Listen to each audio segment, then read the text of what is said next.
In the mountains of a distant land there lived an elderly Zen master, known for his profound wisdom and serene presence. Many sought his teachings, but only a few stayed long enough to understand them.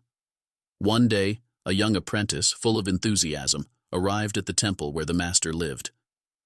"Master," said the young man upon finding him meditating under a blossoming cherry tree, "I have come to learn everything you know. I have read many books and studied the teachings of great sages, but I still feel like something is missing." The master slowly opened his eyes, looked at the young man with a serene smile, and nodded. "Very well. Come with me," said the master. The young man followed him to a small hut where there was a low table with a couple of cushions and an old teapot. The master gestured for the young man to sit while he began to prepare tea. "Tell me," the master said as he poured the boiling water, "what have you learned so far?" Feeling this was his moment to shine, the young man began speaking enthusiastically. "I have studied ancient scriptures, the words of great masters, and I have also practiced meditation. I know the theories about detachment, the nature of the ego, and the path to enlightenment." As the young man spoke endlessly, the master nodded in silence and began to pour tea into a cup in front of the young man. The hot water continued flowing slowly, filling the cup to the brim.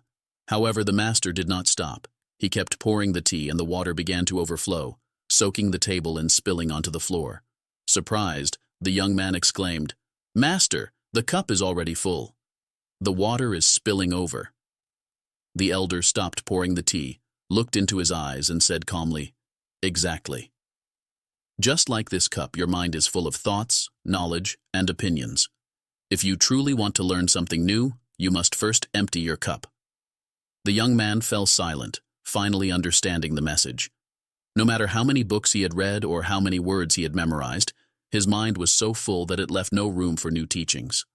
From that day on, the young man dedicated himself not only to learning, but also to unlearning, to listening with humility, as if he knew nothing, making space for the master's drops of wisdom to fill his empty cup. And so, over time, he found the true path.